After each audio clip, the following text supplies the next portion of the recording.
संतमत ज्ञान भंडार को सब्सक्राइब करें, लाइक करें, कमेंट करें।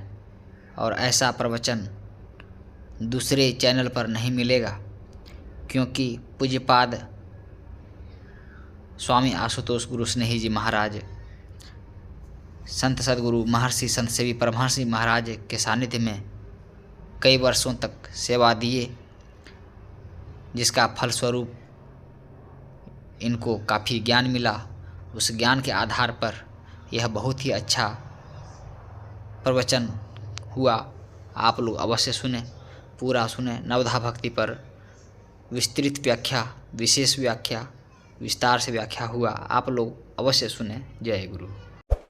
गुरुपद कंज कृपा सिंधु नर रूप हरि महामोह तम पुंज जासु वचन रवि कर निकर गुरु बिनु ज्ञान न उपजे गुरु बिनु मिले न भेव गुरु बिनु संशय न मिटे जय जय जय गुरुदेव। बोलिए प्रेम से श्री सद्गुरु महाराज की जय। परमाराध्य गुरुदेव के पावन श्री चरणों में कोटिशः नमन। वंदनीय साधु समाज, आदरणीय बुजुर्ग सत्संगीगण, धर्म प्रेमी सज्जनों, माताओं, बहनों तथा प्यारे बच्चों, हम लोग सत्संग की महिमा सुनते रहते हैं और भक्ति की महिमा भी सुनते रहते हैं। भगवान श्री राम ने भक्ति की महिमा गाते हुए कहा, भगति स्वतंत्र सकल सुख खानी बिनु सतसंग न पावहि प्राणी। सभी सुखों की खान क्या है? भक्ति है। भगति तात अनुपम सुख मूला मिलहि जे संत हो ही अनुकूला। भगति तात अनुपम सुख मूला। अनुपम सुख, अक्षय सुख, अद्भुत सुख अगर चाहिए तो भक्ति से प्राप्त करनी होगी। और संसार में जो सुख मिलता है यह भी सुख है, लेकिन ये क्षणिक सुख है। यह सुख जो है संसार का, जो इंद्रिय सुख है, वो टिकता नहीं। तो भक्ति का जो सुख है वह जीव के कल्याण के लिए होता है। इसलिए भक्ति लोग करते हैं, लेकिन भक्ति दो तरह से की जाती है। भक्ति दो तरह की होती है, मोटे तौर पर कहा देखा जाए तो। एक भक्ति है स्वर्गदायिनी भक्ति, जिस भक्ति के द्वारा जीव स्वर्ग जाता है। वो कौन सी भक्ति है? जो हम लोग बाहरी देवी देवताओं की पूजा पाठ उपासना आदि करते हैं, अनेक देवी देवताओं की उपासना जो करते हैं, पूजा पाठ जो करते हैं, यह स्वर्गदायिनी भक्ति है, स्वर्ग में ले जाने वाली भक्ति है। एक दूसरी भक्ति होती है, वह है मोक्षदायिनी भक्ति, मुक्ति देने वाली भक्ति। ऐसा नहीं है कि एक ही भक्ति करेंगे तो उसी से हम स्वर्ग प्राप्त हो जाए, उसी से फिर मुक्ति में भी चले जाएंगे, ऐसी बात नहीं। दोनों बिल्कुल अलग अलग है। तो मोक्षदायिनी भक्ति में बाहरी किसी वस्तु का काम नहीं है। जो आप बाहरी पूजा करते हैं देवी देवताओं की, उसमें बाहरी वस्तु चाहिए, फूल चाहिए, मिठाई चाहिए, या फिर प्रसाद चाहिए, धूप अगरबत्ती चाहिए, चंदन चाहिए, बहुत कुछ चाहिए। लेकिन यहाँ जो मोक्षदायिनी भक्ति है, इसमें कोई बाहरी वस्तु नहीं चाहिए। तब किस वस्तु की आवश्यकता है? अपने आप को प्रभु में समर्पित कर देना। ऐसी सेवक सेवा करे जिसका जीव तिसु आगे धरे। भक्ति का अर्थ है सेवा। तो ये जो मोक्षदायिनी भक्ति है, इसमें अपने आप को ही समर्पित कर देते हैं। ऐसी सेवक सेवा करे और जिसका जीव, ये जो जीव है वो जिसका अंश है, उसी को समर्पित कर देंगे, उसी में मिला देंगे। ये है मोक्षदायिनी भक्ति। तो दो तरह की भक्ति हो गई। तो ये जो बाहरी भक्ति है, स्वर्ग ले जाने वाली भक्ति है, इसके लिए ज्यादा कुछ सीखना नहीं है। अब देख लीजिए, पता कर लीजिए कैसे लोग घर में पूजा पाठ करते हैं। जो किसी के यहाँ जो है प्राय माना खानदानी चले आता है, घर में पूजा घर है, उसमें देवी देवता की मूर्तियां हैं, माँ पिताजी दादा दादी कोई ना कोई पूजा पाठ करते हैं, तो वही देख लीजिए। और उसमें भी समझ में नहीं आवे तो किसी पंडित जी को बुला लीजिए, और बढ़िया से बता देंगे कि कौन देवता को क्या चढ़ता है, कौन देवता क्या पसंद करते हैं। उनको रंग बिरंग का भोग लगाइए, और देवता तो खाएंगे नहीं, फिर अपने बैठ करके खाइए, उसमें बहुत फायदा है। रंग बिरंग का पकवान बनाइए, अब भगवान तो खाएंगे नहीं, सब पकवान तो अभी नहीं खाना है, तो उसमें बहुत आनंद मिलता है। उसमें आंख को आनंद मिलता है कि बढ़िया मंडप बना है दुर्गा जी का, तो जहां बढ़िया मंडप बना वहां भीड़ ज्यादा है, क्योंकि देखने में आंख को मैंने विषय रस मिलेगा ना, तो आंख का विषय है दृश्य, तो बढ़िया दृश्य है, आंख को अच्छा लगेगा। और वहां पर जाते हैं तो बढ़िया गाना बजता है, तो कान को भी अच्छा लगा, ठीक है कि नहीं। अब बहुत धूप अगरबत्ती जल रही है तो नाक में भी अच्छा लग गया, और कहीं प्रसादी मिल गया तो जीवा में भी अच्छा लग गया। मतलब इंद्रियों को वहां बड़ा सुख मिलता है, इसलिए उसमें ज्यादा भीड़ लगती है। और ये जो ज्ञान है मोक्षदायिनी, इसमें बड़ा रुखा सुखा है, इसमें ज्ञान सीखना है, समझ गए कि नहीं। तो इसमें उस सब चीज की कोई जरूरत नहीं है, कोई बाहरी वस्तु की आवश्यकता नहीं है, बस मन को प्रभु में लगाना है। कबीर साहब ने कहा भक्ति प्राण ते होता है, मंदय की जय भाव, परमारथ पतित में यह तन जाओ तो जाओ। असली भक्ति जो होती है वो प्राण के द्वारा, यानी चेतन धारा के द्वारा भक्ति होती है। उस भक्ति में परमार्थ के काम में शरीर चला जाए चिंता की बात नहीं है, क्योंकि फिर परमात्मा इसे सुंदर शरीर देगा। तो दो तरह की भक्ति हो गई। तो जो बाहरी भक्ति है, स्वर्ग में ले जाने वाली भक्ति है, वह सीखना है तो आप पंडित जी के पास जाइए। ये जो मोक्षदायिनी भक्ति है, ये बाहर की भक्ति नहीं है, ये अंदर की भक्ति है। ये कहां से सीखेंगे?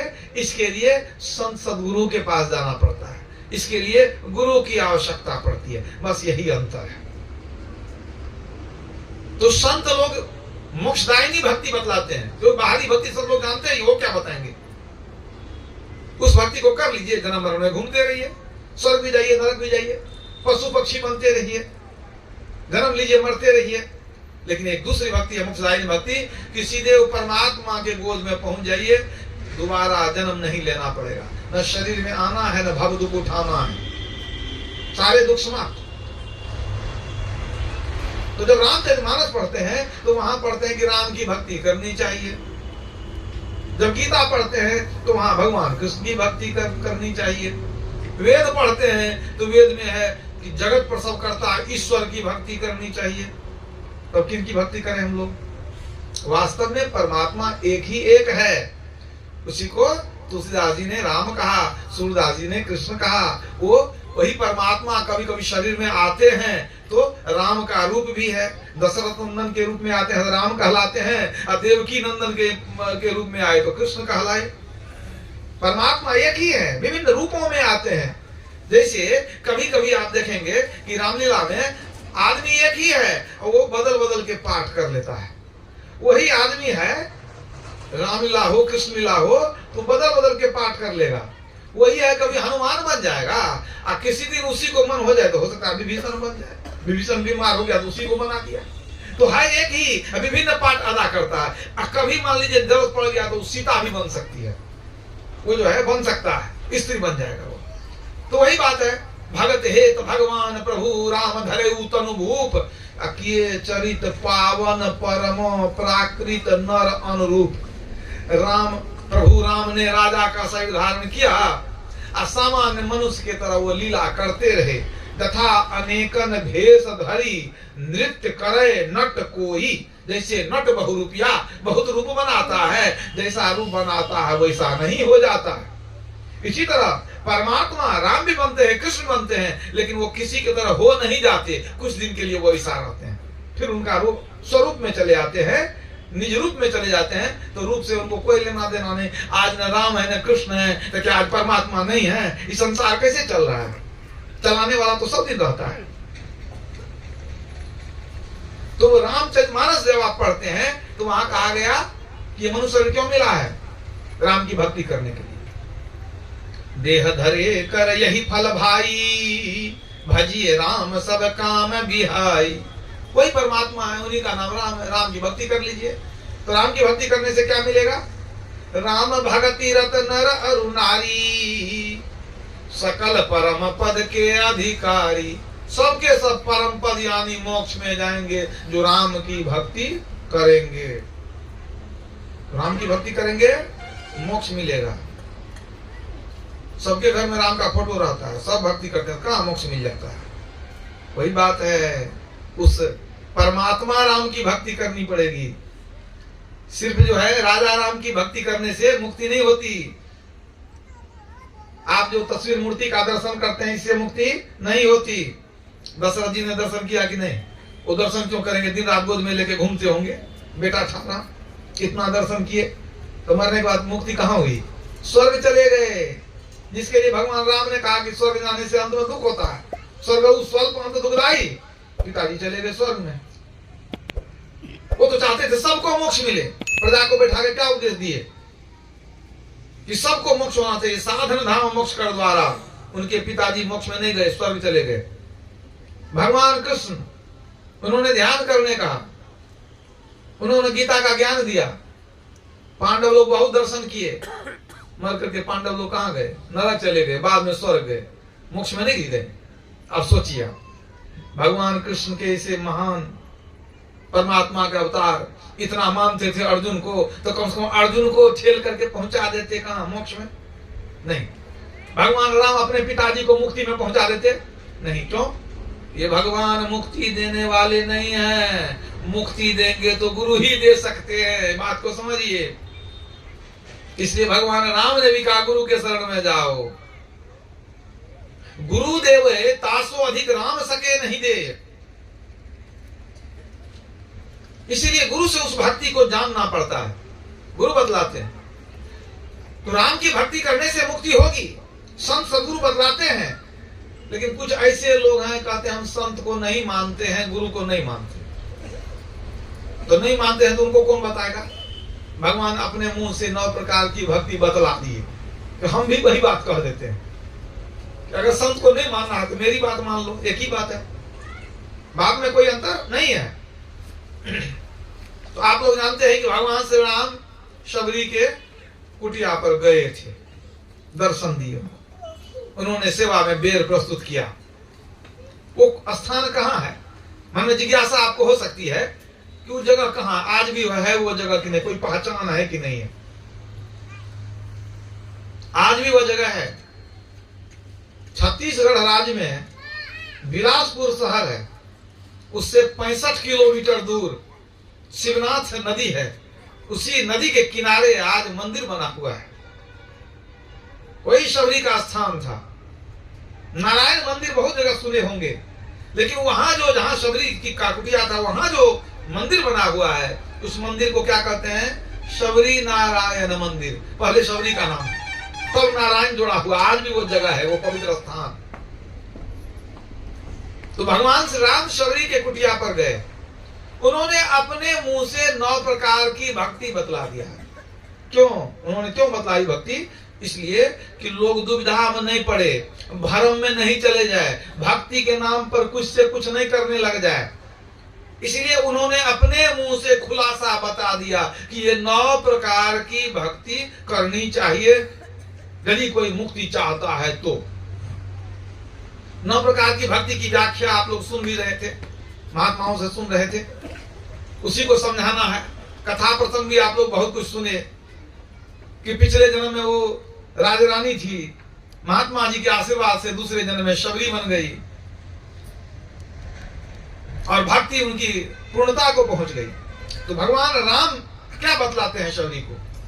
प्रथम भगति संतन कर संगा, दूसरी रति मम कथा प्रसंगा। हे शबरी, पहली भक्ति क्या है? संतों के शरण में जाना। संतों के शरण में जाओ। क्यों कहा जाने के लिए? याद रखिए, संसार में एकमात्र संत होते हैं जो किसी की हानि नहीं करते, किसी को दुख नहीं देते, बल्कि दूसरे को सुख देने के लिए खुद दुख सहते हैं। दूसरे को सुख देने के लिए खुद दुख सह लेते हैं। एकमात्र संत ऐसे होते हैं। इसके लिए तुलसीदास जी ने लिखा, विश्व उपकार हित व्यग्रचित सर्वदा, त्यक्त मदमन्युकृत पुण्य राशि, यत्र तिष्ठन्ति तत्रैव अज सर्वहरि, सहित गच्छन्ति क्षीराब्धिवासी। संतों का हृदय विश्व के उपकार के लिए हमेशा व्याकुल रहता है। वे क्रोध और अहंकार को जीते हुए होते हैं, बहुत पुण्य कमाते हैं वो। तो विश्व के उपकार के लिए जिनका हृदय हमेशा तड़पता है, जो दूसरे को सुख दे करके ही सुखी होते हैं, दूसरे को खिला करके अपना पेट भरते हैं, ऐसे संत से बढ़कर कोई हो ही नहीं सकते। अगर आप सोचते हैं नहीं भगवान बड़े हैं, तो सातवीं भक्ति में भगवान ने कह दिया कि मोते संत अधिक कर लेखा, संत का दर्जा हमसे ऊंचा है, भगवान ने कहा। तो सबके उपकारी हैं संत। सामान्य लोग कैसे होते हैं कि जो हमारा उपकार किया है उसका हम भी उपकार करेंगे, और यदि हम अपकार करता है तो उसका हम उपकार नहीं करेंगे। मौका लगेगा तो बदला भी निकाल सकते हैं। लेकिन संत अपकारक के भी उपकारक होते हैं। उनको कोई हानि पहुंचा दे उसके लिए भी वो प्रार्थना करते हैं। ईसा मसीह को आप जानते हैं, हाथ पैर में कील ठोक दिया गया। ईसा मसीह कैसे मरे? उनके हाथ पैर में कील ठोक दिया गया, तब उनकी मौत हुई। तो जब वो मरने लगे तो प्रार्थना करते हैं, हे प्रभु परमात्मा, इन लोगों को, इन नासमझ लोगों को माफ कर देना। ये नहीं जानते हैं कि ये क्या कर रहे हैं, इनको माफ कर देना। तो सोचिए कि कील ठोक दिया, शरीर में मृत्यु हो रही है, और जो ऐसा किया उसके लिए प्रार्थना करते हैं, इनको क्षमा कर देना। ये नासमझ हैं, ऐसे संत होते हैं। पर उपकार वचन मन काया, असंत सहज स्वभाव खगराया। स्वभाव से ही पर उपकार में लगे रहते हैं, वे किसी का अपकार नहीं करते। और संत जो है वो संत किनको कहते हैं? जो परमात्मा को पा लिए हैं वो संत होते हैं। तो जब परमात्मा को पा लिए हैं तो आपको भी कुछ अच्छा ही ज्ञान देंगे। ईश्वर मिल चुके हैं उनको, वो क्या देंगे आपको?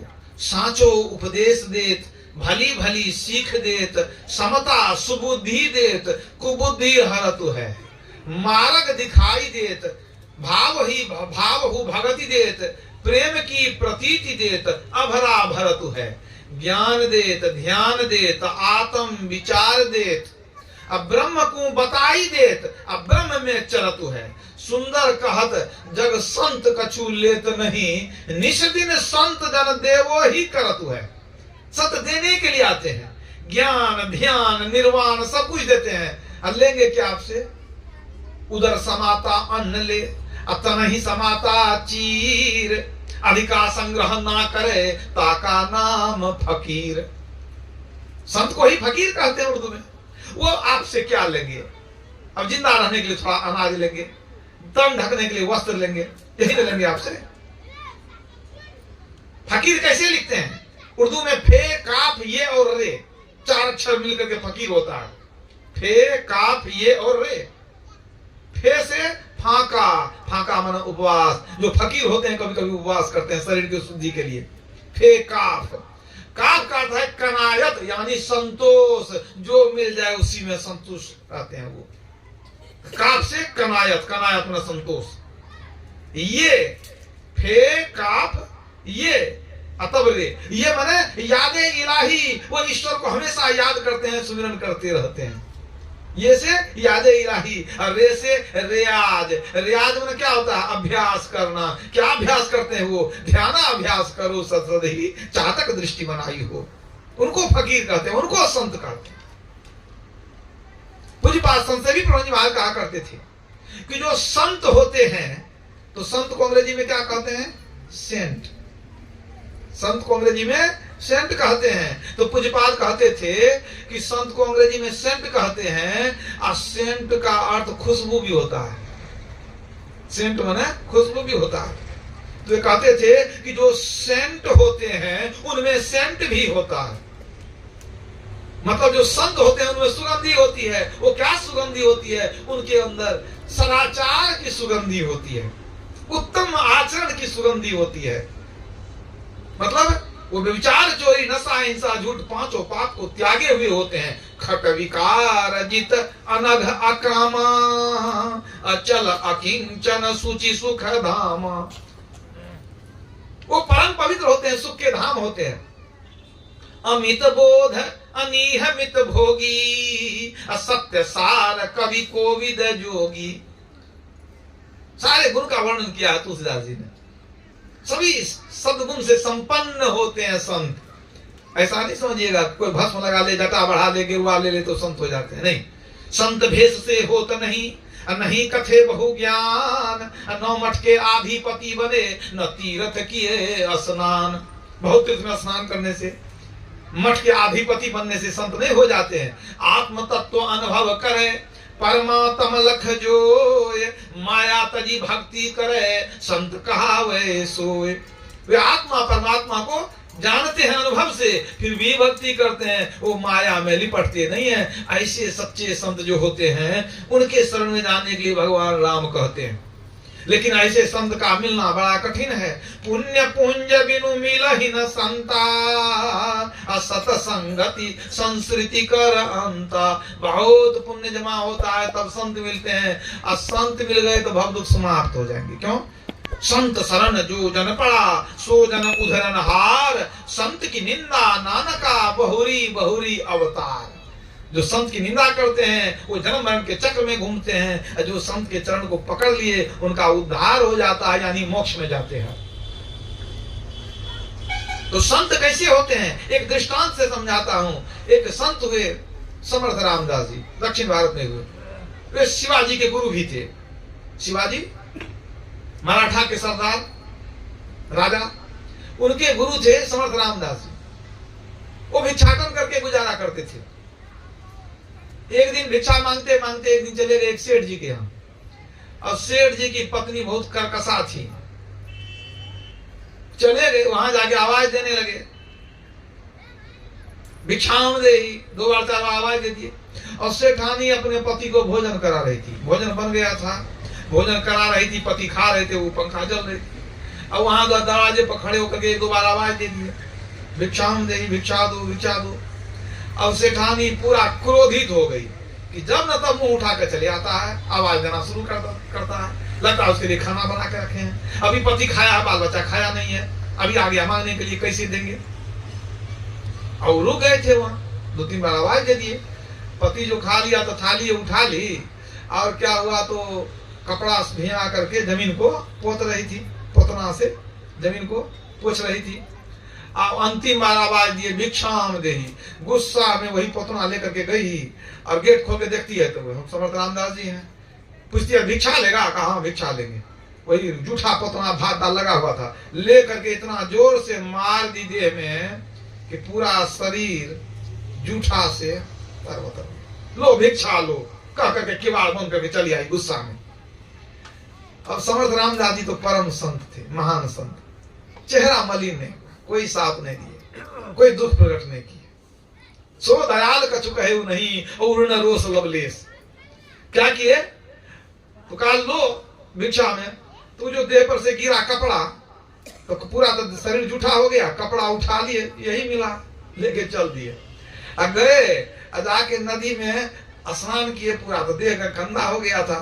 स्नान किए, अपना फिर कपड़ा बदले, और जो कपड़ा मिला था पोतना वाला, रगड़ रगड़ के उसको नदी में साफ किए, साफ करके सुखा लिए। सुखा करके उसके बाद अपना कहीं भिक्षा मांगे होंगे, कुछ खाए पिए होंगे। अब शाम का समय जब हुआ, जब शाम में वहां जहां रहते थे मंदिर भी था, अब मंदिर में वहां पर दिया भी जलाया जाता था। तो समर्थ रामदास जी रोज मंदिर में बैठ करके वहीं पर अपना ध्यान भजन कर लेते थे, दिया भी जला देते थे। ऐसा नहीं है कि संत लोग मंदिर में नहीं रहते हैं, कि मंदिर में नहीं जाते हैं। रामकृष्ण जी महाराज काली मंदिर, दक्षिणेश्वर काली मंदिर में ही रहते थे। तो उनको काम क्या है, वो बाहरी पूजन खाली करके नहीं रुक जाते हैं। संत लोग आंतरिक पूजन करते हैं। तो शाम के समय जब दिया जलाने गए, तो वो जो पोतना वाला कपड़ा था सुखा के रखे थे, उसी का दिया मैंने बत्ती बनाए, अब दिया में तेल लेकर के उसको डुबा करके बत्ती जलाए, और जला करके भगवान के आगे दिया दिखा करके रख दिए। आंख बंद करके प्रार्थना करते, हे प्रभु, आज आपके मंदिर में जो यहाँ जो दिया जल रहा है, इसमें जो कपड़ा जो है दिया में लगा हुआ, ये उस माता जी ने दिया है, उन्हीं के तरफ से है। तो हे प्रभु, जैसे उनके कपड़े से आपके मंदिर में प्रकाश हो गया है, कृपा करके प्रभु उनके मन को प्रकाशित कर दिया जाए। उनके हृदय में बड़ा अंधकार है, उनके मन में बड़ा अंधकार है प्रभु, उनके हृदय को प्रकाशित कर दिया जाए, उनका मन उज्जवल हो जाए प्रभु। यही प्रार्थना है। ये प्रार्थना करके ध्यान करने लगे।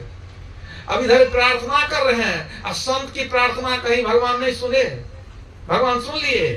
अब उनको याद आ गई कि उस सेठानी को कि वो आए थे हमसे मांगने, तो हम उनको जूठा से मार दिए। अब मन में बात घूमने लग गई कि बड़ा गलत काम किया, नहीं देना था तो नहीं देते, नहीं देना था तो देते, कुछ नहीं देंगे। जूठा से मारना मतलब ये तो बहुत बड़ा अन्याय, पाप हो गया। किसी को भी जूठा से नहीं मारना चाहिए। एक संत, वो भी अभ्यागत संत को जूठा से मारना बड़ा घोर अपराध हो गया। बेचारी बहुत घबरा गई और मन में दुख हो गया, उसको पश्चाताप करने लगी, बहुत बड़ा हम पापिनी है कि इतना बड़ा पाप कर लिए। वहां से वो नंगे पैर भागी। वो पता करने लगी कि कहाँ रहते हैं महात्मा जी जो आते हैं भिक्षा मांगने के लिए। कोई कह दिया मंदिर के बगल में रहते हैं। वो दौड़ करके चली गई और समर्थ रामदास जी वहां बैठ करके प्रभु को सुमिरन कर रहे हैं। और वो चरण में गिर गई, रोने लगी, प्रभु क्षमा कर दीजिए, क्षमा कर दीजिए प्रभु, बहुत भारी गलती हो गई। कहा क्या गलती हो गई? नहीं प्रभु बहुत गलती हो गई, हमने बहुत अन्याय किया, आपका अपमान किया, आपका बहुत कष्ट दिया हमने, प्रभु क्षमा कर दीजिए। समर्थ रामदास जी ने उठाया, कहा माते तेरे आंसू बतला रहे हैं कि तेरे हृदय का सब पाप धुल गया है। तुम पश्चाताप की अग्नि में अपने पाप को जला चुकी हो माँ, तुम चली जाओ। अब तुम प्रभु को याद करती रहना, चिंता मत करो, तो बस प्रभु को भूलना नहीं। प्रभु ने तुम्हारे सारे दुखों को माफ कर दिया, पाप को माफ कर दिया। वहां से जो लौट के आई उसका हृदय बदल गया। उस दिन से वो भी कुछ कुछ भक्ति करने लग गई। बोलिए प्रेम से श्री सद्गुरु।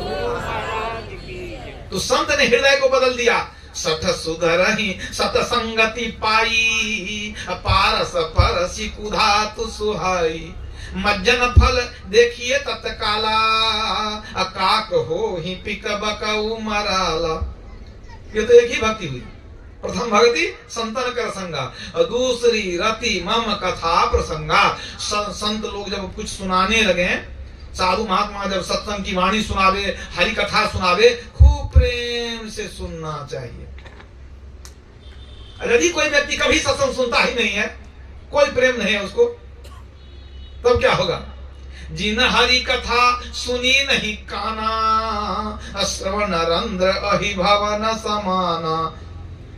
तुलसीदास जी लिखते हैं कि उस व्यक्ति के कान का छेद सांप के बिल के समान बेकार है, जो कभी हरि कथा श्रवण नहीं किया, सत्संग सुना ही नहीं, तो सांप के बिल के समान उसका कान है।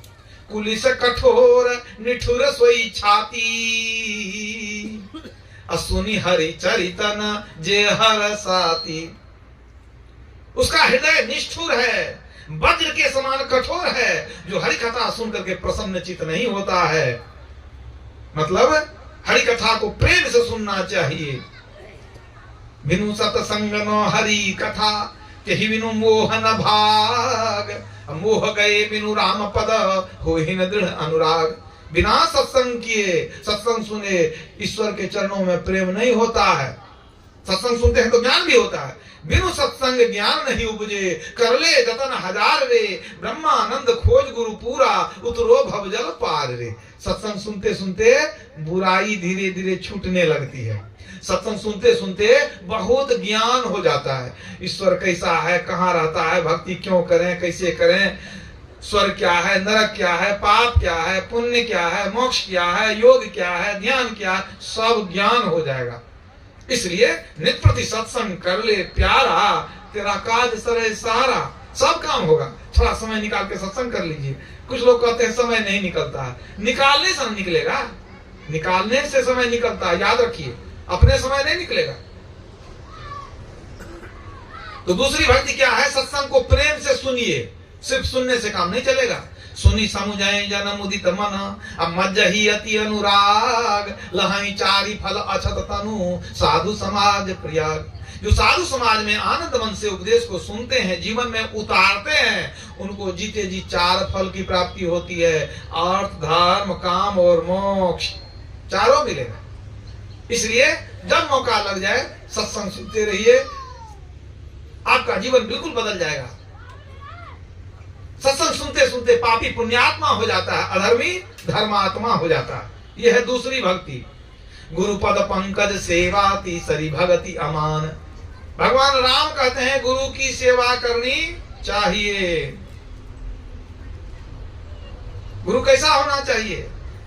ज्ञान कहे अज्ञान बिनु, तम बिनु कहे प्रकाश, निर्गुण कहे जो सगुण बिनु, सो गुरु तुलसीदास।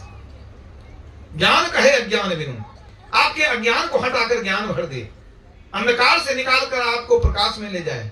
निर्गुण ब्रह्म ईश्वर के बारे में बता दे, ईश्वर के स्वरूप को समझा दे, वे गुरु होते हैं। ऐसे गुरु को ही सदगुरु कहते हैं। सदगुरु ही मुक्ति देते हैं। सदगुरु मिले तो पाइए भक्ति मुक्ति भंडार, दादू सहजे देखिए साहब का दीदार। भक्ति भी मिलेगी, मुक्ति भी मिलेगी, परमात्मा का दर्शन भी होगा। पलटू तीरथ को चला, बीच ही मिल गए संत, एक मुक्ति के खोजते मिल गई मुक्ति अनंत। संत के चरण में अनेक मुक्ति है, और तीर्थ नहाए एक फल, संत मिले फल चार, सदगुरु मिले अनेक फल, कहे कबीर विचार। सदगुरु मिल गए, अनेक फल की प्राप्ति आपको घर बैठे हो जाएगी। याद रखिए, गुरु के शरण में गए बिना ब्रह्मा विष्णु महेश का भी उद्धार होने वाला नहीं है। बिना सदगुरु उपदेश सुर नर मुनि नहीं निस्तरै, ब्रह्मा विष्णु महेश और सकल जीव को गिने। ब्रह्मा विष्णु महेश का भी उद्धार होने वाला नहीं है। सदगुरु ऐसा देवता तीन लोक में नाही, जो नर पूजे और को सीधा जमपुर जाए। सदगुरु को छोड़ के दूसरे की भक्ति करेंगे, जमपुर जाना पड़ेगा। सूरदास जी ने भी कहा है, नर बपुधर जो जन नहीं गुरु के, जम के मार्ग जई हैं। सूरदास भगवंत भजन बिनु, वृथा सो जन्म गवई हैं। अगर गुरु के शरण में जाके भक्ति नहीं सीखे तो आपका जीवन तो बर्बाद चला गया, और आप गुरु के शरण में नहीं गए तो आपको बार बार काल के शरण में जाना पड़ेगा, मृत्यु के मुख में जाना पड़ेगा। तो गुरु अगर सच्चे मिल जाए तो क्या मिलेगा आपको लाभ? गुरु से क्या मिलता है? गुरु के बिना क्या नहीं मिलता है? गुरु बिन ज्ञान नहीं, गुरु बिन ध्यान नहीं, गुरु बिन आत्म विचार न लहत है, गुरु बिन प्रेम नहीं, गुरु बिन नेम नहीं, गुरु बिन सीलहु संतोष न लहत है, गुरु बिन प्यास नहीं, बुद्धि को प्रकाश नहीं, भ्रमहु को नाश नहीं, संशय रहतु है। गुरु बिन बाट नहीं, कौड़ी बिन हाट नहीं, सुंदर प्रकट लोग वेद यूं कहत है। सुंदरदास जी कहते हैं कि लोक में वेद में यह प्रकट है कि जैसे कौड़ी के बिना हाट बेकार है और गुरु के बिना बाट बेकार है। कहां जाइएगा? भटक भटक के मरिएगा, ईश्वर मिलने वाले नहीं है। गुरु को ही मुर्शिद कहा गया है, उर्दू भाषा में मुर्शिद कहते हैं। जो बात दवा से नहीं होती वह बात दुआ से होती है। मिल जाए अगर पूरे मुर्शिद तो बात खुदा से होती है। ईश्वर से भी बात हो जाएगी आपको अगर सच्चे गुरु के शरण में हैं और उनकी आज्ञा में चलते हैं तब। ऐसा नहीं कि गुरु के शरण में तो गए, लेकिन गुरु गए कह के चेला मुए बह के, इस कान से सुने उस कान से निकाल दिए, कुछ नहीं मिलेगा। हम लोग महान संत सदगुरु के शरण में हैं, अगर इनकी आज्ञा का पालन करेंगे तो समझिए कल्याण होना निश्चित है, निश्चित कल्याण होगा। इन्होंने कोई सुनी सुनाई बात नहीं कही, समझा में ही लखा नमूना बात है सतहित की। कहते हमने समझा, हमने देखा, तब बता रहे हैं। ये नहीं कि सुनी सुनाई बात कुछ सुना दिए, ऐसे कर लो हो जाएगा। सोने हमारे गुरुदेव कैसे थे, गुरु की महिमा व प्रकाश डाला जा रहा है तो एक छोटी सी घटना सुना देता हूं। सुल्तानगंज में एक पक्के सत्संगी थे किसी जमाने में, गजाधर चौधरी। गुरु महाराज के समय में बड़े अच्छे सत्संगी थे, सदाचारी, भक्ति वगैरह करते थे। उनका अपना कुछ व्यापार था और एक काम वो करते थे, गरीब लोग जब यदि कुछ बंधक रखना चाहे तो बंधक रख करके पैसा देते थे, लेकिन ईमानदारी पूर्वक, किसी को ठगते नहीं थे। किसी को पैसे की जरूरत है, अपना कुछ जेवर रख दिया, पैसा लिया, फिर ला के समय पर दे दिया, नियम पूर्वक। पत्नी भी दीक्षित थी और जाते थे कभी कभी, अपना सत्संग भी करते रहते थे मंदिर में जाके। एक बार गांव के ही एक व्यक्ति आकर के उनको बंधक रखने के लिए क्या दिया, हंसली, गले में पहनने वाला जो गहना होता है चांदी का, पुराने लोग जानते हैं। तो गहना वो जो हंसली दिया कि ये रख लीजिए, हमको पैसा दीजिए। तो उठा करके गजानन चौधरी देख सुन लिए, हाँ चांदी तो बढ़िया है, चांदी का ही हौसली होता है, तो बढ़िया है, इसका हम इतना देंगे। ये सब बातचीत हो गई, हमको इतना चाहिए, जो बात अपना तय तमन्ना हो गया। अब ये गए रुपया निकालने के लिए अंदर के, हम रुपया ला करके इनको दे देंगे, हौसली रख लेंगे। हौसली तो दे चुके थे उनको, वो अंदर में रखे थे, अगर पैसा निकालने। और जब तक पैसा गिन करके आएंगे तब तक क्या हुआ, वो आदमी बड़ा नियत खराब था, चुपचाप हौसली उठाया, झोला में रख लिया। और जब वो पैसा लेके गंगाधर चौधरी आए तो पैसा दे दिए, तो पैसा भी ले लिया। अब पैसा लिया, काहे के लिए रुकेगा, एकदम तुरंत निकल गया वहां से। अब जब निकल गया तो कुछ देर में इनको याद आई कि हंसली को रखेंगे ठीक से, तब तो फिर मानेगा तो देंगे, जब देख लेते हैं।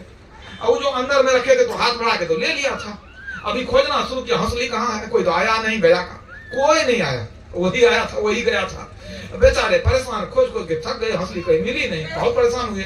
अब परेशान क्या हुए कि अब जब मांगने के लिए आएगा तो क्या कहेंगे उसको। अगर हम उसको पैसा भी दे देंगे तो यही कहेगा कि हमारा चांदी शुद्ध था, ठग लिया, खा गया हमारा, हम तो आए थे छुड़ाने के लिए। भारी मुश्किल। इतना ही नहीं, अब मन में ये अफसोस हो कि तो लोग सब बदनाम करेगा, वो आदमी हमको बदनाम करेगा कि गुरु महाराज का भक्त बनता है, चेला बनता है और दूसरे को ठगता है, ये झूठ बोलता है, जब हम जो है सो हमारे पास नहीं है, खो गया है, झूठ बोलता है, बदनाम भी करेगा, हमको बदनाम करेगा, गुरु महाराज को बदनाम करेगा कि गुरु महाराज का चेला है, झूठ बोलता है, चोरी करता है, मतलब हमारा माल दब डाल लिया। अब बड़ा दुखी हो गए बेचारे। शाम में जब गए घर, रात में घर गए तो पत्नी को सुना दिए सब बात। पत्नी भी आकर के खोजी, कहीं कुछ नहीं। तब कहते हैं क्या, अब तो बड़ी बदनामी की बात होगी, आज तक ऐसा नहीं हुआ, अब जो आएगा मांगने क्या देंगे, हम क्या करें। तो गुरु महाराज से प्रार्थना करना, पत्नी को भी कहे तू भी प्रार्थना करना, हम भी प्रार्थना करते हैं किसी तरह मिल जाए। तो दूसरे दिन वो उनकी पत्नी गई सुल्तानगंज में, आश्रम है, आश्रम में गई, सुबह के स्तुति में गई, स्तुति कर लिया, माथा टेक करके बेचारी वहां बहुत विनती करने लगी, एकदम आंख में आंसू भर के, प्रभु अब इज्जत जो है दांव पर लग गया है, अब वो आदमी ठीक नहीं है, बदनाम करेगा पूरे गांव में। हंसली कहाँ चली गई, मिल जाए तो बड़ा अच्छा हो, हे प्रभु रक्षा कीजिए, प्रभु आपकी भी इज्जत है, हम लोग आपके शरण में हैं। वो बेचारी रो करके वहां से आ गई। 2 दिन तो बीता, तीसरे दिन क्या हुआ, तो बेचारे खोज रहे थे, कहीं तो मिला नहीं। तीसरे दिन अपना दुकान पर बैठे थे चिंता में, परेशानी में। अब तीसरे दिन वो आदमी आ गया। आने जब लगा तो इनको लगा इतना जल्दी आ गया ये हंसली छुड़ाने, अब क्या कहेंगे इसको। अभी मन ही मन कहते हे प्रभु रक्षा करो, हे प्रभु रक्षा करो। गुरु महाराज, हे गुरु महाराज, हम क्या जवाब देंगे इसको, ये तो आया छुड़ाने के लिए, ये कहा था 15 दिन के बाद आएंगे, ये तो आ गया अभी, अब क्या देंगे इसको, हम पूछेगा तो हम तो मुंह से निकलेगा नहीं कुछ। आंख बंद करके हे प्रभु, हे गुरु महाराज रक्षा करो। वो आया, आकर के चरण पकड़ लिया, कहे चरण काहे पकड़ता तुम्हारा, कहे हमको क्षमा कर दीजिए। कहा क्या क्षमा कर देंगे हम, इनको आश्चर्य लगा, ये आया हंसली मांगने के, कहा क्षमा कर दीजिए। कहा नहीं, हमसे गलती हो गई, क्षमा कर दीजिए, हमारा इज्जत आपके हाथ में है। कहा क्या हो गया, तो झोला में से निकाला हंसली, कहा कि देखिए ना, ये हंसली हम ही लेके चले गए थे, आप हमारा इज्जत बचा लीजिए, ये हंसली आप रख लीजिए, हमसे गलती हो गई, क्षमा दान दे दीजिए हमको। आप देखो जान में जान आई। तो हम आंख बंद करके गुरु महाराज को कहते थे, गुरु महाराज इस संकट से निकाल दीजिए, ये तो हंसली लेके आ गया। अब तो गदगद हो गया, मन की सब परेशानी मन दूर हो गई, माथा हल्का हो गया, बड़ा भारी चमत्कार हो गया।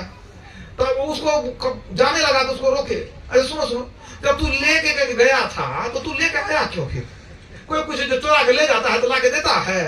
कहा क्या बता, मैं छोड़िए बात को। कहा नहीं बता ही दो, क्या बात है कि तू लेके आ गया हंसली। अब लाचारी उस सुनाने लगा, कहता है क्या बतावे।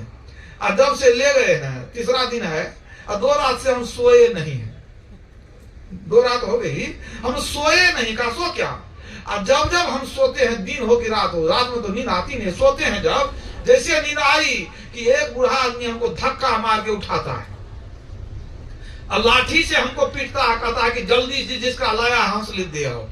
हम 2 रात से हम सोए नहीं, तो रात में हड़बड़ा के उठ करके बैठ जाते हैं, जब डर लगता है, जब हम मार खाते हैं तो उठ के बैठ जाते हैं। कोई बुरा आदमी धक्का देता है, जल्दी उठो जाके हंसली दे आओ। तो हम जब रात को उठ के बैठ जाते थे तो पत्नी पूछी क्या हो गया आपको, काहे के उठ के बैठते हैं, सोते काहे नहीं, अरे काहे के डरते हैं आप, क्या हो गया।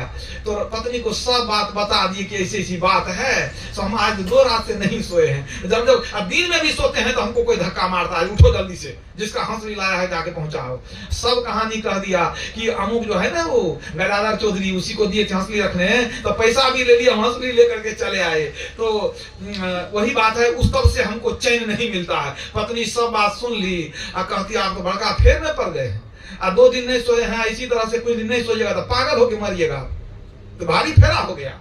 कहा लेके आए, जाकर दे आइए, कहा जाएंगे हमको पुलिस में दे देगा। तब कहा नहीं जाइएगा ना तो अपने भी मरिएगा, अब बाल बच्चा पर भी संकट आएगा। जान लीजिए, लगता है कि वो जो आदमी है ना गजाधर चौधरी, उसका देवता बड़ा मजबूत है, बड़ा मजबूत है, कड़ियल है उसका देवता। वो कौन देवता का पूजा करता है पता नहीं, वो देवता का मनोती क्या होगा। ये अब तो हमारा खानदान तबाह होने वाला है, आप पागल होके मरिएगा, बाल बच्चा पर संकट आएगा। आप चुपचाप जाके पैर पकड़ लिए, जाकर जल्दी से दे आइए। तो क्या बता रहे हैं, पत्नी हमको बोली कि नहीं जाके जल्दी दे आइए। तब हम सोचे कि सही में घर में जो कुछ हो जाएगा और कुछ हो जाएगा तो हम कैसे जिएंगे। तब लाचारी हंसली लेकर के आए आपके यहाँ, आपको देने के लिए आए। अब तो समझ गए। तब पूछते हैं कि अच्छा आप बताइए आप कौन देवता का पूजा करते हैं। तो जो है वो दिखा दिए गुरु महाराज का फोटो। कहते हाँ यही बूढ़ा बाबा हमको धक्का मारते थे। बोलिए प्रेम से श्री सद्गुरु सहजो गुरु रक्षा करे, मेटे सब दुख द्वंद, मन की जाने सब है गुरु कहाँ छिपावे अंध। गुरु रक्षा करने वाले हैं, याद रखिएगा। सदगुरु की सेवा करे पावे परवाना हो, कहे कबीर धर्मदास से तेही काल डराना हो। जो गुरु के शरण में है, गुरु की सेवा करता है, उससे काल भी डरता है। कैसे गुरु महाराज रक्षा किए सो समझ लीजिए आप। उस व्यक्ति का भी मन बदल गया कि इनके गुरु महाराज ऐसे हैं तो हम भी भक्ति करें। उनका भी मन धीरे धीरे बदल गया। तो यह है गुरु पद पंकज सेवा, तीसरी भक्ति अमान। तीसरी भक्ति गुरु की सेवा करनी चाहिए।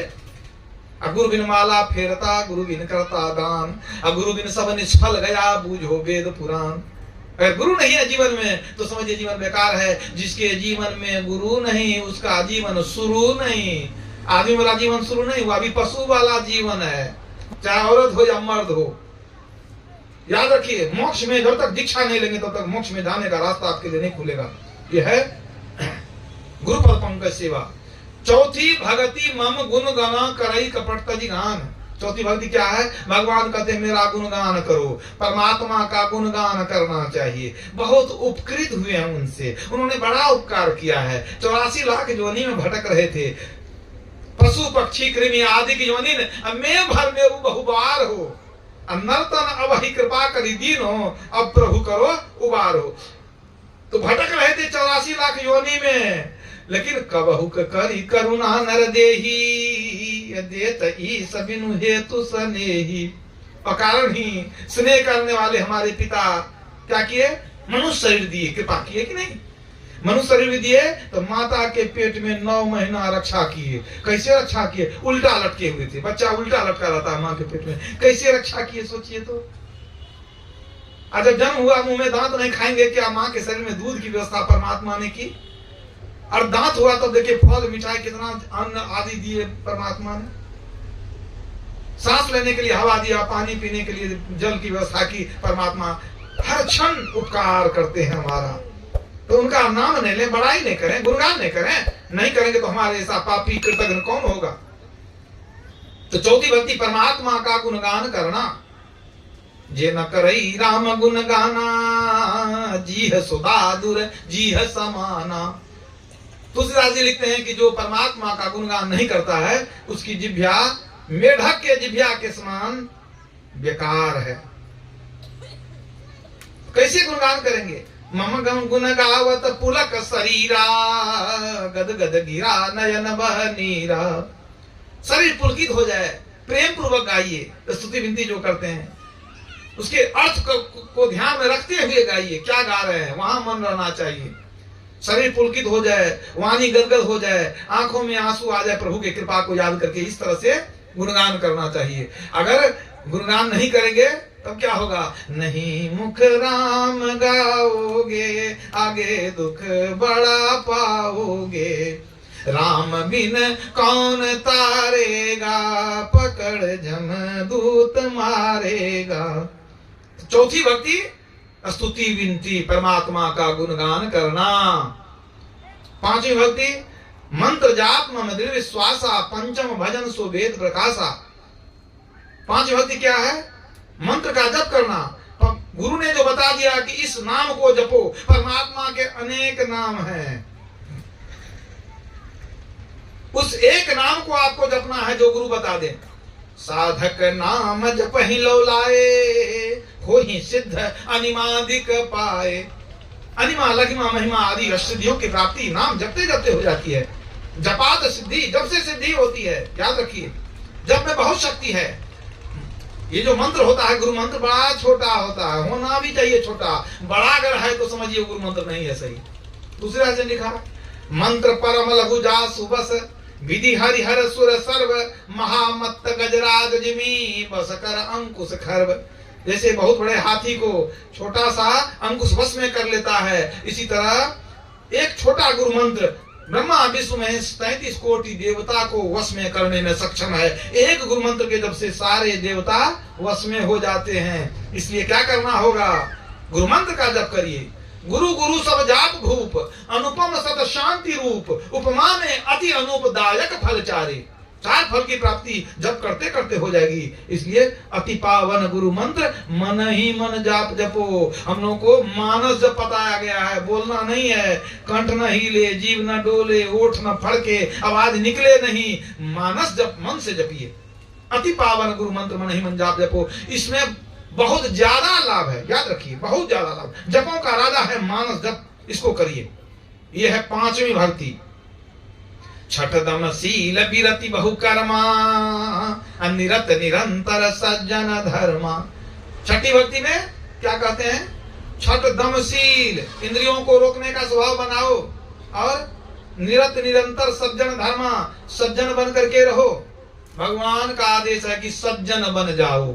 याद रखिएगा, जितने दुर्जन आदमी हैं वो कान खोलकर सुन लीजिए। भगवान कहते हैं सज्जन बन जाओ, क्योंकि दुर्जन उनको बिल्कुल पसंद नहीं है। निर्मल मन जन सो मोहि पावा मोहि कपट छल छिद्र न भावा।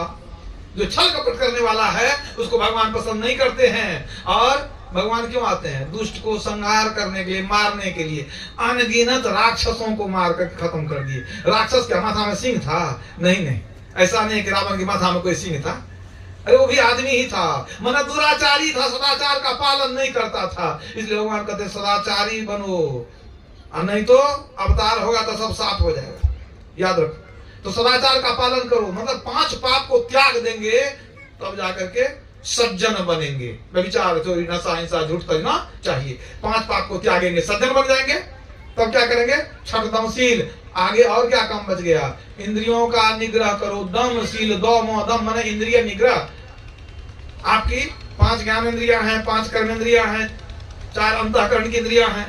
अगर 5 ज्ञान इंद्रियों को रोक लेते हैं तो कर्म इंद्रियां स्वतः रुक जाती है। संबंध है, सिर्फ 5 ज्ञान इंद्रियों को आपको पहले रोकना है, कर्म इंद्रिय अपने रुक जाएगी। यदि 5 ज्ञान इंद्रियों को नहीं रोके तो 5 कर्म इंद्रियां भी बहकेगी। आप लोग जानते होंगे 5 ज्ञान इंद्रियां, आंख, कान, नाक, जिह्वा और त्वचा, ये 5 ज्ञान इंद्रियां ज्ञान लेते हैं इससे। अब 5 कर्म इंद्रियां उससे कर्म करते हैं, हाथ, पैर, गुदा, लिंग और मुख, ये 5 कर्म इंद्रियां हुई।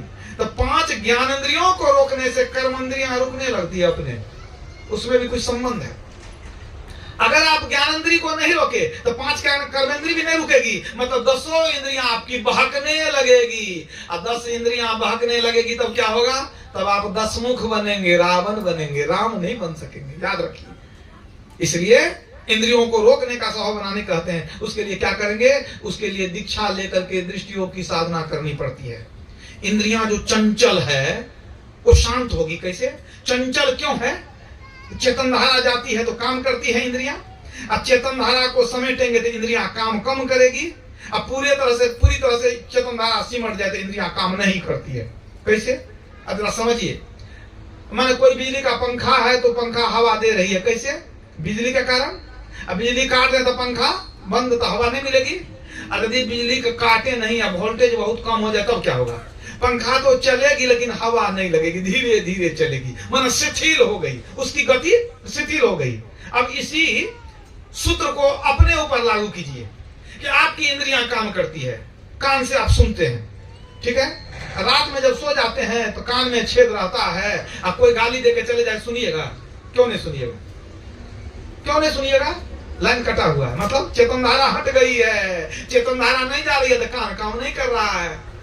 तो वही बात है, बिजली अगर पूरा बिजली मिल रही है पूरी तो पंखा खूब स्पीड से चलेगी।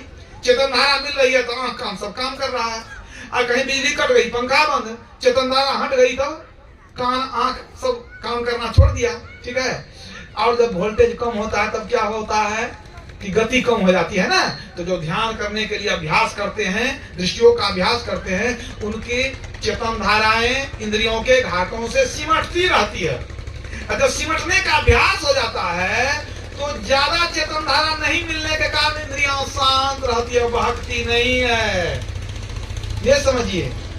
इसलिए दृष्टियों का अभ्यास करना है। कैसे करेंगे? दीक्षा जो लिए उनको पता है, दो नयन बीचों बीच सन्मुख एक टक देखत रहो, आप ही वह बिंदु झलके पट गिरा निरखत रहो। बिंदु ध्यान करना है, शून्य ध्यान करना है, एक ही बात है। दृष्टि वही है। धरणी निर्मल नासिका निरखो नयन के कोर, सहजे चंदा ऊबी है भवन होत इजोर। गुरु महाराज ने भी लिखा पदावली में, दृष्टि योग अभ्यास अति ही करत कपनी सहजही छूटे प्रोड़ होवे सुरत, तिल दरवाजा टूटे नजर के जोर से, अरे हाँ रे में ही लगे टकटकी खूब जोर बर जोर से। दृष्टि योग में टकटकी लगा के देखते रहेंगे, अंधकार का दरवाजा खुल जाएगा, प्रकाश मंडल में चले जाएंगे, आज्ञा चक से सहस्दल कमल में पहुंच जाएंगे। कैसे बुझेंगे कि प्रकाश मंडल में गए हैं? वहां तारे का दर्शन होगा, वहां चंद्रमा का दर्शन होगा, दिव्य दृष्टि की प्राप्ति होगी और स्थूल शरीर उतर जाएगा। माना छठी भक्ति क्या है? दृष्टियों की साधना के द्वारा प्रकाश को पाना, अपने घट दिया ना बारू रे, ये है छठी भक्ति, दृष्टियों। यदि प्रकाश मंडल में चले जाते हैं तब क्या होगा? अनेक प्रकार के शब्द सुनाई पड़ते हैं, जिसको अनहद नाद कहते हैं। अनहद माना जिसकी गिनती नहीं हो, हद नहीं, सीमा नहीं, अनहद। अनेक प्रकार के शब्द सुनाई पड़ने लगते हैं प्रकाश मंडल में। तब आपको अब जाकर दोबारा दीक्षा लेनी पड़ेगी। क्या? नादानुसंधान की। क्यों? आप तो बहुत माइक शब्द सुनने लगे, अब आपको सार शब्द को पकड़ना है। तो दोबारा दीक्षा में आपको बताया जाएगा कि एक सार शब्द कौन है, उसको कैसे पकड़ेंगे, किधर से वो आवाज आती है, कैसे सुनेंगे उसको। ये है नादानुसंधान, मैंने सूरत शब्द योग। और जब आप शब्द योग की साधना लेकर के और आप खूब ध्यान करने लग जाते हैं, तब क्या होता है? तो आत्मदर्शन और परमात्म दर्शन होता है। इसीलिए तुलसी साहब ने कहा, वे कहते हैं, कुदरती काबे के तू मेहराव में सुन गौर से, है आ रही धुर से सदा तेरे बुलाने के लिए। शरीर कुदरती काबा है, इसके अंदर में परमात्मा की आवाज आ रही है तुमको बुलाने के लिए। ध्यान में सुनो परमात्मा की आवाज। तो कैसे सुनेंगे? गोश बातिन हो कुशादा, जो करे कुछ दिन अमल, ला इलाहा अल्लाह अकबर पे जाने के लिए। अर्थात जो बाहर के कान को बंद करके भीतर के कान से सुनने का अभ्यास करते हैं, वो परमात्मा के शब्द को पकड़ करके परमात्मा के पास पहुंच जाते हैं। कहाँ? भीतर में। निज घर में निज प्रभु को पावे, गुरु महाराज कहते हैं, निज घर में निज प्रभु को पावे, अति हुल सावे ना, अब में ही अस गुरु संत जुक्ति भवत्रास मिटावे ना। प्रकाश मंडल में आपको शब्द मिला, और जब आप नाना अनुसंधान की क्रिया करने लगे तब क्या हुआ? अंदर में ही परमात्म दर्शन हो जाता है। और जब अंदर में परमात्म दर्शन हो गया, तब आप कण कण में परमात्मा का दर्शन करेंगे। तब आप गुरु महाराज की तरह कहेंगे, सब में व्यापक सबते न्यारा, सब घटे एक ही राम। तो आप तुलसीदास जी की तरह कहेंगे, सिया राम मैं सब जग जानी, करहु प्रणाम जोड़ी जुग पानी। तो जब कण-कण में राम का दर्शन हो गया, यही है सातवीं भक्ति। पढ़ के देखिए, सातम सम मोहिमय जग देखा, मोते संत अधिक करी लेखा। सातम सम मोहिमय जग देखा, संसार को मेरा रूप जानकर देखो, ये सातवीं भक्ति है। तो संसार के कण-कण में राम का दर्शन कैसे होगा? जब अंदर में दर्शन होगा तब बाहर में दर्शन होगा। तो ये सातवीं भक्ति नादानुसंधान है। नादानुसंधान के द्वारा ही संसार में राम का दर्शन हो सकता है, दूसरा कोई उपाय नहीं है। तो सात भक्ति हो गई, परमात्म दर्शन आपको हो गया तो भक्ति तो पूरी हो गई। लेकिन दो भक्ति और बतलाए भगवान राम। क्यों बतलाए? सात भक्ति कर लिए काम पूरा हो गया, दो भक्ति स्वतः मिल जाएगी, करने की जरूरत नहीं है। आठम जथा लाभ संतोषा, सपने हूं नहीं देखई पर दोषा। आठवीं भक्ति क्या है? ईमानदारी से कमाइए, जो लाभ हो उसी में संतोष रखिए, दूसरे को देख करके हाय हाय मत कीजिए, दूसरे का धन देख करके लालच मत कीजिए। संतोषम परम सुखम, भगवान राम कहते हैं कि जो कमाई उसी में संतोष रखो। यथा लाभ तथा संतोषा, और स्वप्न ही नहीं देखा ही पर दोषा, दूसरे का दोष स्वप्न में भी नहीं देखना। माई दाई बैठती है तो किसके किसके घर का किस्सा निकाल करके लाती है, उसके घर में ये हो गया, उसके घर में ये हो गया, निंदा शिकायत शुरू कर देती है। ये बड़ा गलत बात है। भगवान इसीलिए कह दिए कि दूसरे का दोष नहीं देखना, तेरे अंदर अपने बहुत दोष है, अपना दोष देखो, सुधारो उसको। बुरा जो देखन मैं चला, बुरा न मिलिया कोई, जो दिल खोजा अपना मुझसा बुरा न कोई। अपना दोष देखिए, अपना दुर्गुण निकालिए। यह है आठवीं भक्ति। नवम सरल सब सन छलहीना, मम भरोसा ही हर सन दीना। नौवीं भक्ति में भगवान क्या कहते हैं कि नवम सरल सब सन छलहीना, सरल बन करके रहो, छल कपट किसी से मत करो, किसी को धोखा मत दो। समझ रहे हैं? एकदम सरल, अंदर बाहर एक समान, किसी को धोखा नहीं देना। और अंत में क्या कहते हैं? मम भरोसा यह रस न देना, एक मेरा भरोसा रखो। भगवान राम कहते हैं मेरा भरोसा रखो। क्यों? राम परमात्मा है, राम ब्रह्म परमारथ रूपा, राम ही परमात्मा सब कुछ देने में सक्षम है। अनेक देवी देवता मिल करके जो नहीं देंगे, वो एक राम एक परमात्मा आपको दे सकते हैं। इसलिए कहते हैं मेरा ही भरोसा करो। यही 9 प्रकार की भक्ति शबरी ने किया तो मुक्ति की प्राप्ति हो गई। अगर एक ईश्वर पर अचल विश्वास आपको है तो बहुत लाभ है। हम लोग रोज गाते हैं एक ईश्वर पर अचल विश्वास पूर्ण भरोसा। ये गाने से नहीं चलेगा। ये नहीं कि भोर में गा लिए और चले गए देवी देवता को फूल चढ़ाना शुरू कर दिए 10 ठो को, उससे कुछ नहीं होगा, तो नाटक हो गया। कहते हैं कुछ और करते हैं कुछ। एक ईश्वर पर विश्वास रखेंगे, एक ईश्वर की भक्ति में सबकी भक्ति हो जाती है। ऐसा नहीं है कि एक की भक्ति करेंगे तो देवी देवता आपको सपना में कहेगा कि हमारी भक्ति क्यों छोड़ दिया। याद रखिए, परमात्मा की भक्ति में सबकी भक्ति हो जाती है। कोई आपको सपना नहीं देगा, कोई नहीं कहेगा, बल्कि सबकी कृपा मिलेगी। जहाँ पर कृपा राम की होई, ता पर कृपा करे सब कोई। एक राम के शरण में रहेंगे तो आपका उद्धार होगा। एक छोटी सी लोक कथा सुनाता हूं कि कैसे ईश्वर पर विश्वास करने का फल मिलता है। एक राजा थे, राजा के साथ में उसका मंत्री भी रहता था। राजा जाता था शिकार खेलने के लिए, कभी न कभी शिकार खेलने के लिए वो जाते रहता था मंत्री को साथ में लेकर। अब मंत्री ईश्वर विश्वासी, लेकिन राजा ईश्वर को नहीं मानता था, नास्तिक टाइप का था। तो दोनों एक बार गए जंगल में, क्या कहते हैं कि शिकार खेलने के लिए। अब किसी शिकार के पीछे दौड़ते दौड़ते हथियार चलाया, शिकार भाग गया, अपनी अंगुली कट गई। अंगुली कटी तो कट ही गई और खून निकलने लग गया। मंत्री ने देखा जब अंगुली में खून निकल रहा है, तुरंत उसने जो है जो भी कपड़ा था तुरंत उसने पट्टी कर दिया। और पट्टी कर रहा था मंत्री, और बोला क्या, ईश्वर जो करते हैं अच्छे के लिए करते हैं, भगवान जो करते हैं अच्छा ही करते हैं। ये सुन लिया तो उसको एकदम अच्छा नहीं लगा कि हमको उंगली कट गई, दर्द कर रहा है, क्या कहता है भगवान जो करते हैं अच्छा करते हैं, अंगुली कट गई, इसमें कौन अच्छा हुआ। राजा को तो ईश्वर को मानता नहीं था, बड़ा क्रोधित हो गया। लौट के जो आया राजमहल, कहा तभी तू क्या कहता था, ईश्वर जो करते हैं अच्छा करते हैं। कहा हम तो यही मानते हैं कि ईश्वर जब कोई अपना पिता जो जन्म दिया है वो हमारा बुराई नहीं सोचता है, वो परम पिता जगत पिता, वो कैसे हमारे लिए हानि करेगा, तो वो जो करते हैं तो अच्छा ही करते हैं। अब तो लाल पीला हो गया राजा। कहा ऐसा मंत्री हम रखेंगे नहीं, हमारी उंगली कट जाए, वो कहे जो परमात्मा करते हैं अच्छा ही करते हैं, ऐसे व्यक्ति को हमको रखना ही नहीं है, हम ईश्वर को नहीं मानते हैं। कह दिया तू निकल जा यहाँ से, निकल जा, हम तुमको नौकरी से हटाते हैं, हम तुमको रखने वाले नहीं हैं। जाने लगा तो कहता है ईश्वर जो करते हैं अच्छा ही करते हैं, कह के चला गया। राजा को बड़ा बुरा लगा, कैसा ही टेढ़ा आदमी है, नौकरी से निकाल दिए, अब तो तुम्हारे खाने पीने पर आफत होगा। क्या कहता है ईश्वर जो करता है अच्छा करता है, हम भी देखते हैं कुछ दिन में हेकड़ी निकल जाएगी, आएगा हमारा पैर पकड़ने के लिए, निकाल दिया उसको। ऐसा मंत्री नहीं चाहिए, खाता हमारा गुण गाता है भगवान का, कहता भगवान जो करते हैं अच्छा करते हैं। बड़ा दुखी था राजा, निकाल दिया उसको। अब निकाल दिया तो ठीक है, वो तो अपना घर चला गया, जो था उसी में अपना गुजारा करने लगा। वो भक्त था, वो संतोषी था, अपना काम चलने लग गया उसका किसी तरह से। अब राजा को तो आदत थी शिकार खेलने की, और दोबारा कुछ दिन में जब घाव पूरा ठीक हो गया, अंगुली ठीक हो गई, फिर चला तो दूसरे दिन तो ले जाता था मंत्री को। अब सोचा नहीं दूसरे को नहीं ले जाना, अकेले चल देते। अकेले चला गया शिकार खेलने। शिकार खेलने के लिए जो गया तो अब एक हिरण के पीछे घोड़ा दौड़ाने लगा, नहीं बड़ा सुंदर हिरण, इसको मार करके ही लाएंगे। अब दौड़ते दौड़ते घनघोर जंगल में घुस गया। अब जंगल में घुस गया, शाम हो गया, अचानक मौसम बिगड़ गया। मौसम बिगड़ गया, नहीं होता है कि दिन में ही शाम हो जाती है, एकदम आंधी तूफान शुरू हो गया। अब तो वो रास्ता भी भूल गया, शिकार भी भाग गया। अभी रास्ता भूल गया, जाए तो किधर जाए, मौसम खराब, पानी पड़ने लगा। अब तो चिंता हो गई कि दिन में ही रात हो गई, एकदम बादल पूरा छा गया। अब वो इधर उधर भटकने लगा, किधर जाए किधर नहीं, गलत रास्ता पकड़ लिया।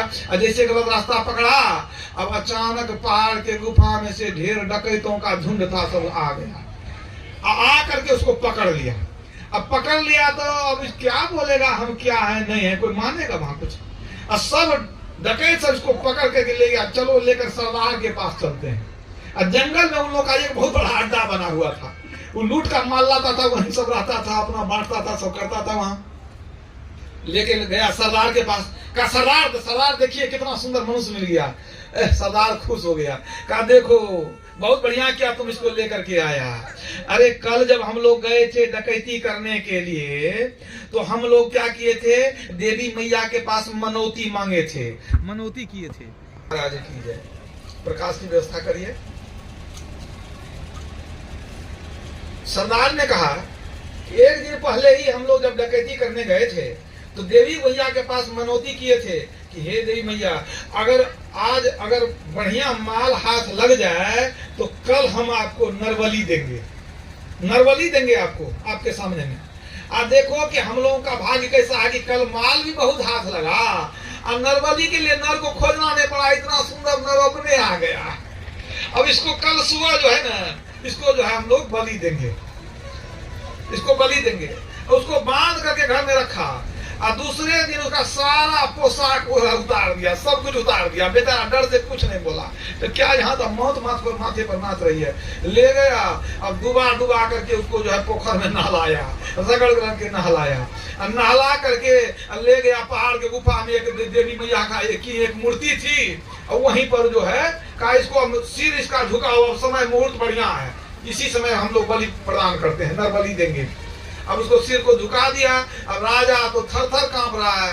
अब जो है इतना भी जो कभी भगवान को नहीं मानता था, अब वो याद करने लगा, हे प्रभु बचाओ हमको। अब भगवान को याद करने लग गया। अब ये जो है सरदार एक डकैत को बुलाया, तू गड़ासा लेकर के आ जा उधर से। लंबा चौड़ा हट्टा कट्टा आदमी बहुत बड़ा गड़ासा लेकर के आया, और जैसे सिर झुकाया, अब गड़ासा उठाया कि अब मारेगा, काटेगा कि तब काटेगा। जैसे उठाया, अचानक एक डकैत कहता रुक जाओ। सरदार ने कहा अरे क्यों रोक दिया तू इसको, रुक गया वो, क्यों रोक दिया? कहा हुजूर बहुत बड़ा अपशगुन है। कहा क्या अपशगुन है? कहा इसकी अंगुली कटी हुई है, अंग भंग का बलिदान नहीं होता है, अंग भंग जो पहले से है उसका बलिदान नहीं होता है। अगर इसका बलिदान दे देते तो देवी मैया कुपित हो जाती। इसको छोड़िए, देखिए अंगुली कटी हुई है। देखा तो अंगुली साफ है। अब तो उसको 2-3 थप्पड़ देके भगाया, भागो यहाँ से, कैसा ही अपशगुन आ गया था, ये तो बलिदान देते तो अपशगुन हो जाता हमारा। भगा दिया उसको। वो भी बेचारा सोचा कि जान तो बच गई, किसी तरह कोई कपड़ा लपेटा वहां से, भागा वहां से। अब भागा तो भागते जो रास्ता भूल गया था, मौत के डर से रास्ता मिल गया उसको, वो भागते घर पहुंच गया। अब रानी परेशान भाई, एक दिन के बाद आया है, देखते हैं एकदम ऐसे भिखारी की तरह ये कपड़ा लपेट के आया है, ये क्या हो गया? रानी परेशान थी, सब कहानी सुना दिया कि किसी तरह जान बची, नहीं तो हम तो मौत के मुंह से बच के आए। अब 1 दिन बीता, 2 दिन बीता, अब राजा सोचता है कि मंत्री बड़ा बढ़िया कहा था, सही कहा था कि ईश्वर जो करते हैं अच्छा ही करते हैं। अगर उस दिन ईश्वर अच्छा नहीं करते, अंगुली नहीं काटते, तो आज तो जान गई थी हमारी। मन अंगुली भी कटी तो समझिए भविष्य में जान जाने वाली थी, अंगुली कट के बच गई। याद रखिए, जो होवे सूली सजा तक काटो ही टल जाए, तो मतलब जान तो बच गई।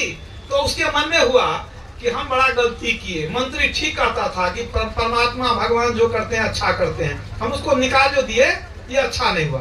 तो रानी ने कहा तो सही बात है, आप बेचारे को निकाल दिए, अब कई महीना से बेचारा बेरोजगार बैठा है, ये तो अच्छी बात नहीं हुई। तब जो है तो राजा ने सिपाही को भेजा कि जाओ उनको बुला करके लाओ मंत्री को। गया सिपाही बुलाने के लिए, राजा साहब बुला रहे हैं। कब बुला रहे हैं? सही में कहा। वो आ गया वहां से। जब आ गया तो राजा कहता है क्या मंत्री, आज से तुमको फिर से हम रखते हैं अपने काम पर। मंत्री खुश हो गया, कहता है भगवान जो करते हैं अच्छा ही करते हैं, प्रभु जो करते हैं अच्छा ही करते हैं। राजा तो सुन तो लिया, अब एक प्रश्न उसके मन में हो गया, हर बात में तो यही कहता है परमात्मा जो करते हैं अच्छा करते हैं, भगवान जो करते हैं अच्छा करते हैं। अच्छा तू बताओ, अरे हम तो संजोग से उस दिन उंगली कट गई थी तो जान बच गई, सब कहानी सुना दिया। तो मंत्री कहा कि हम तो ठीक ही कहते थे, आपको ईश्वर जो करते हैं अच्छा करते हैं। कहा लेकिन एक बात और बताओ हमको कि हमारी जो अंगुली कट गई, ठीक है, तो परमात्मा हमारी अच्छा की, हमारी जान तो बची, लेकिन ये बताओ कि हम जो तुमको नौकरी से निकाल दिए, अब तू जो बेरोजगार हो गया घर में बैठा था इतना दिन, तुमको पैसे का काम कितना कष्ट हुआ। तो ये बताओ उस दिन भी तू जा रहा था तो कह रहा था परमात्मा जो करते हैं अच्छा करते हैं, तुमको नौकरी से निकाले थे, तो तुम्हारे लिए परमात्मा ने क्या अच्छा किया ये बताओ पहले। हमारे लिए तो उंगली कटी तो अच्छा हुआ, अब तुमको जो नौकरी चली गई तो तेरे लिए क्या अच्छा हुआ ये बताओ। अब तो मंत्री खूब मुस्कुराया, कहा महाराज हमारे लिए और बढ़िया हुआ। कहा क्या बढ़िया हुआ? कहा एक चीज बताते हैं आपको क्या बढ़िया हुआ। अगर हमको आप नौकरी से नहीं निकाले होते तो आप जो दोबारा गए थे डकैत के चंगुल में फंसे थे, तो अगर आप हमको नौकरी से निकालते तो हम नहीं निकालते तो हम भी आपके साथ में जाते। जब आपके साथ में जाते तो उंगली आपकी कटी थी, आप तो बच जाते, हमारी तो उंगली नहीं कटी थी, हमारा तो जानवर चला जाता, हम तो जान से मारे जाते। अरे हमको नौकरी से निकाले तो हमारी जान बच गई। अब जान बच गई तो अब हम कैसे किसी भी तरह गुजारा कर लेंगे, मेहनत मजदूरी करके भी गुजारा कर सकते हैं। जान तो बची, तो देखिए ईश्वर में विश्वास था तो हमारी जान बच गई। इसलिए इस कथा से क्या पता चलता है कि लोगों को ईश्वर में विश्वास करना चाहिए, एक ईश्वर पर चल विश्वास पूर्ण भरोसा, और विश्वास रखने के साथ भक्ति की युक्ति सीख करके तब भक्ति करनी चाहिए। मनमुखी भक्ति मत कीजिए। शबरी ने 9 प्रकार की भक्ति किया तो उसने मुक्ति को प्राप्त कर लिया। इसलिए सबके लिए यही संदेश है भगवान राम का कि सब कोई भक्ति करें, लेकिन जान कर बूझ कर दीक्षा लेकर के तब भक्ति करें। मैं अपने वाणी को यही विराम देता हूँ।